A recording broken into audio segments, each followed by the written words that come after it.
And we are back live.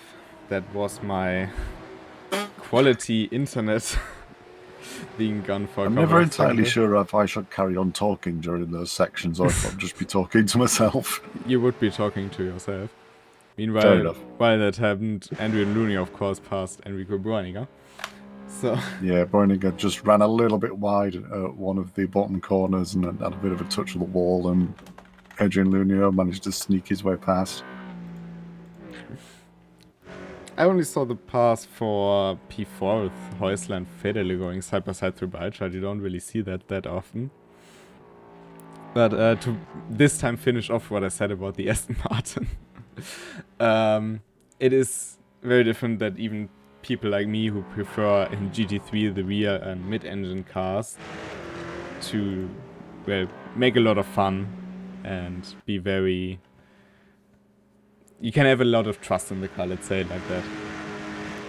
I've found it feels weighty. You can really kind of feel the weight in the Aston Martin for me, and it's a bit of a beast on the curbs compared to the other cars, which I think could maybe be why Dominic Ladler picked it today, because you've got to hit a few curbs at the Nürburgring. Yeah, I mean, if you can be confident on those curbs, it does allow you to use much more of the track, which on a narrow track like the Nordschleife is very useful. I mean, we've seen quite some successful Aston Martins on the Nordschleife in the recent years. If you think about the cars of Dürr Motorsport, for example. I think they even backed a podium at some point, and Pro Sport as well. It is a proven car on the Green Hell. Yeah, it's been around for a while, and it's only in its first Evo version, so we must have been pretty happy with it as a race car package up until now.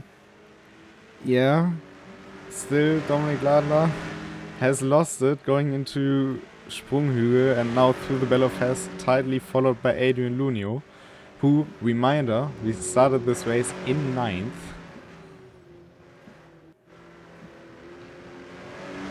He's definitely having a blinder of a first lap here, that's for sure.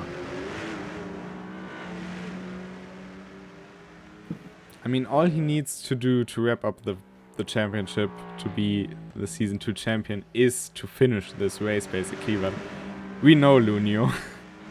He's not going out without a bang. Let's hope not in the literal sense, but... He's not going to be thinking about championship points, is he? I think he does, because he asked me today what he needs to do to win, as he now goes alongside and past Lala, but I don't think he will pass out on the chance of glory in the race today.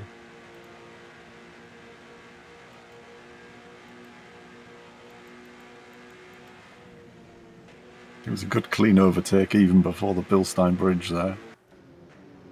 So he's set himself up well for another lap.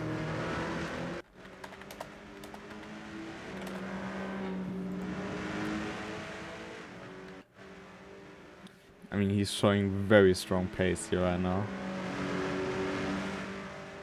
And of course, this race 10 laps, and we won't have refueling to be an issue, so the cars won't all pull into the pits after 3 laps, separating everyone. So in that case, this is actually not too bad of a thing.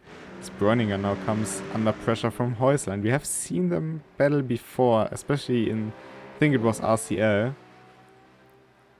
Now Häusler to the inside, having a look, Breuninger going wide and into fourth now on the inside. Can Häusler get the drive out of the turn? Not quite. I think Broiling has cut him off there and gone immediately for the defensive line, but he doesn't seem to have managed to make it stick. I mean, it was a beautifully set up move by Häusler there to get into third position. Breuninger tried to basically preserve momentum through the corner, but yeah, without much of an effect on the Porsche. I think he was planning to dive for the inside, but it was just getting a little bit too close and he didn't want to cause an incident.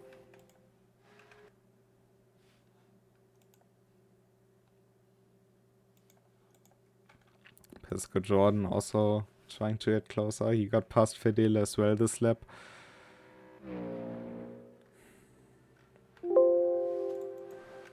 Sorry for the noise, that's Windows for some reason. But now through the beginning of the Nordschleife, Dominic Lala seems to be a bit faster than the AMG of Luna.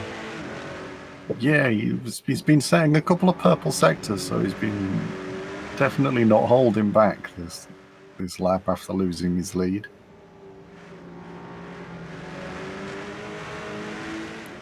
I mean, this will also play to the different strength of the car. I think the AMG is a bit more powerful when it comes to putting down the hammer. I think it's one of the most powerful GT3 cars overall. In terms of raw speed currently, but the Vantage is, even though, as you said, it's weighty, so you do know it has quite some weight to it. It does have quite good grip on the rear axle, so you can get a good drive through the turns and out of the turns in technical sectors. The AMG is one of the cars I'm most looking forward to having an audio rework. I don't like driving it, and I'm not going to drive it, but the engine noise is in desperate need of a retune, especially with the likes of the M4 and the Aston Martin we have now. Yeah, and I mean, it definitely sounds like a monster in real life, and I'm looking forward to it sounding more like that in game. Very much the case. It's the AMG V8. Look, I'm not the biggest Mercedes fan. I gotta be honest here, but